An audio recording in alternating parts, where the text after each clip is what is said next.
പിതാവേ, അന്ത്യകാല നിമിഷങ്ങളിൽ അവിടുത്തെ വചനം ധ്യാനിച്ച് ഹൃദയപരമാർത്ഥതയോടെ പശ്ചാത്തപിച്ച് അവിടുത്തെ വഴികളിൽ ചരിക്കുവാൻ അടിയങ്ങളെ അനുവദിക്കണമേ. ഈ ദിവസത്തിനും ഞങ്ങളുടെ ജീവനും അങ്ങ് ഞങ്ങൾക്ക് നൽകിയ എല്ലാ ദാനങ്ങൾക്കും അടിയങ്ങൾ നന്ദി പറയുന്നു നാഥ.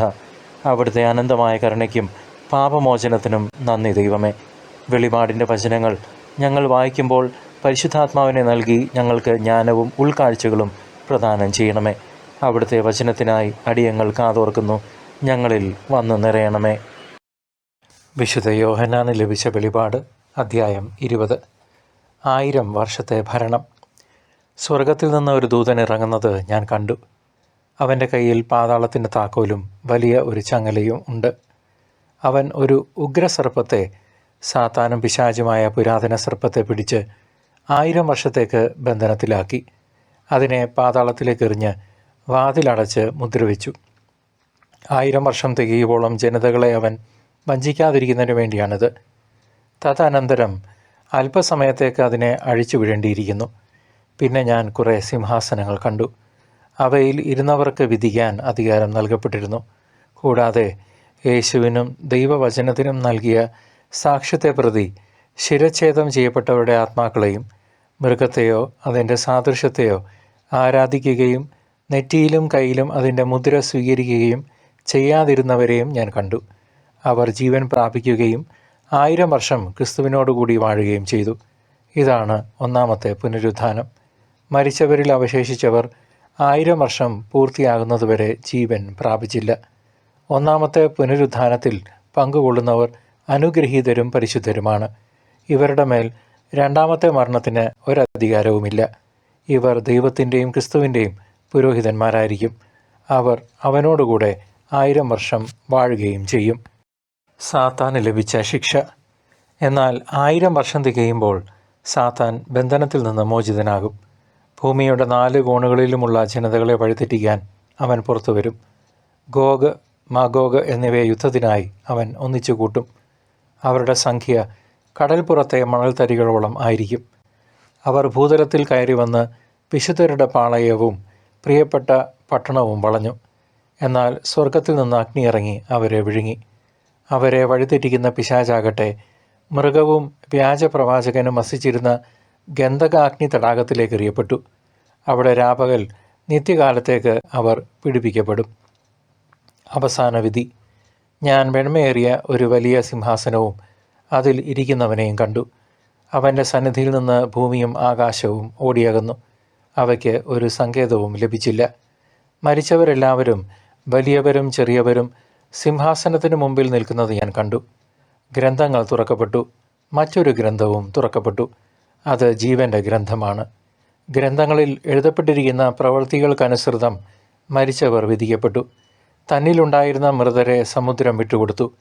മരണവും പാതാളവും തങ്ങളിലുണ്ടായിരുന്നവരെയും വിട്ടുകൊടുത്തു. അവരെല്ലാവരും താന്താങ്ങളുടെ പ്രവൃത്തികൾക്കനുസൃതം വിധിക്കപ്പെട്ടു. മൃത്യുവും പാതാളവും അഗ്നിതടാകത്തിലേക്ക് എറിയപ്പെട്ടു. ഇതാണ് രണ്ടാമത്തെ മരണം, അഗ്നിതടാകം. ജീവൻ്റെ ഗ്രന്ഥത്തിൽ പേരെഴുതപ്പെടാത്തവരെല്ലാം അഗ്നിതടാകത്തിലേക്ക് എറിയപ്പെട്ടു.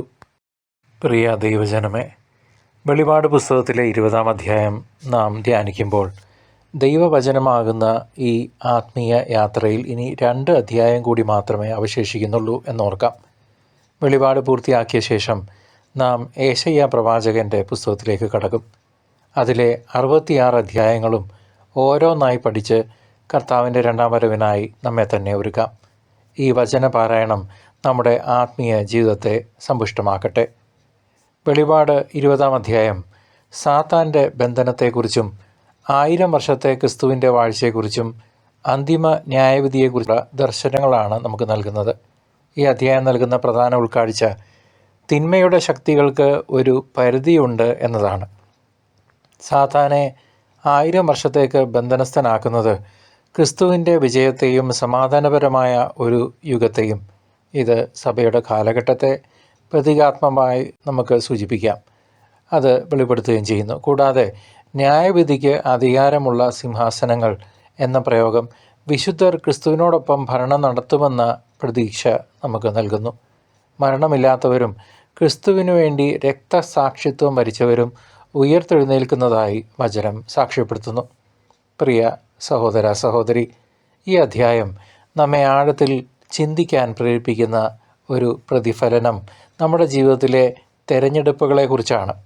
1000 വർഷങ്ങൾക്ക് ശേഷം സാത്താൻ വീണ്ടും അഴിച്ചുവിടപ്പെടുകയും അവൻ അനേകരെ വഴിതെറ്റുകയും ചെയ്യുന്നു. ഇത് സൂചിപ്പിക്കുന്നത് തിന്മയുടെ പ്രലോഭനങ്ങൾ എപ്പോഴും സജീവമായിരിക്കുമെന്നും നാം നിരന്തരം ജാഗ്രത പാലിക്കണം എന്നുമാണ്.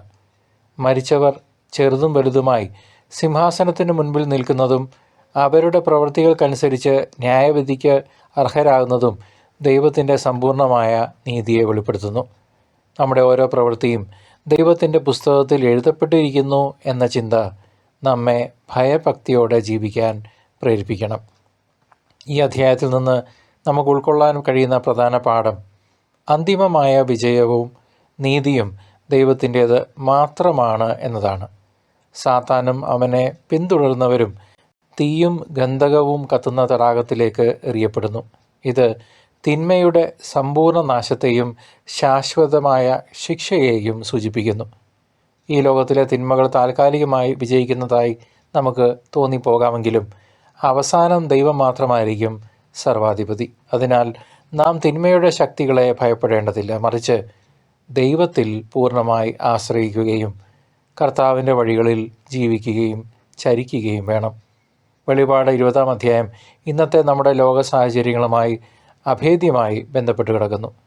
ലോകമെമ്പാടും വർദ്ധിച്ചു വരുന്ന തിന്മയുടെ സ്വാധീനവും സാമ്പത്തികവും രാഷ്ട്രീയവുമായ അക്രമങ്ങളും കാണുമ്പോൾ സാത്താൻ താൽക്കാലികമായി അഴിച്ചുവിടപ്പെട്ട അവസ്ഥയിലാണെന്ന് നമുക്ക് ചിന്തിക്കാം.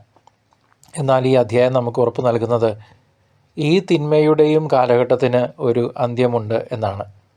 അന്തിമ ന്യായവിധിയെക്കുറിച്ചുള്ള മുന്നറിയിപ്പ് അനീതിയും അഴിമതിയും നടത്തുന്നവർക്ക് ഒരു നാൾ ദൈവം മുമ്പാകെ കണക്ക് ബോധിപ്പിക്കേണ്ടി വരുമെന്ന് നമ്മെ ഓരോരുത്തരെയും ഓർമ്മിപ്പിക്കുന്നു. ഈ പ്രവചനങ്ങൾ പഴയ നിയമത്തിലെ പ്രവചനങ്ങളുമായി അഭേദ്യമായി ബന്ധപ്പെട്ടിരിക്കുന്നു.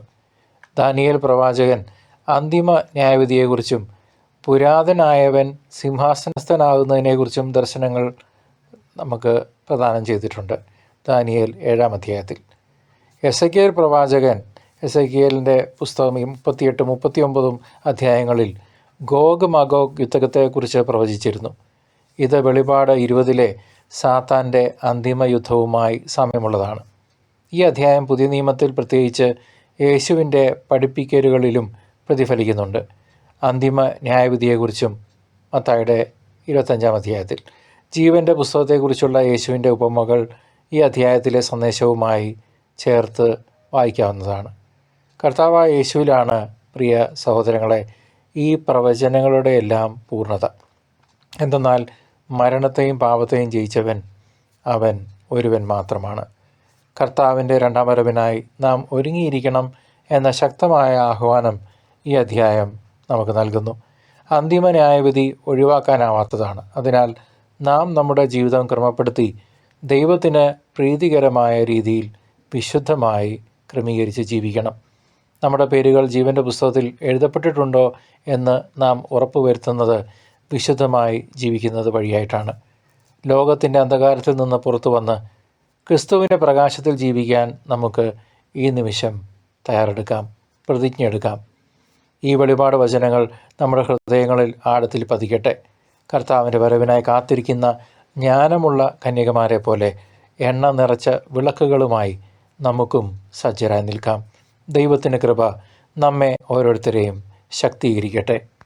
കർത്താവിനെ ഇനിയും അറിയാത്ത ഒരു വ്യക്തിക്കെങ്കിലും ഈ സ്നേഹ സന്ദേശം പങ്കുവെച്ച് സുവിശേഷ വേലയിൽ പങ്കാളികളാകുവാൻ കർത്തൃനാമത്തിൽ സഹോദര സഹോദരി നിങ്ങളെ ഞാൻ സ്നേഹത്തോടെ ക്ഷണിക്കുന്നു.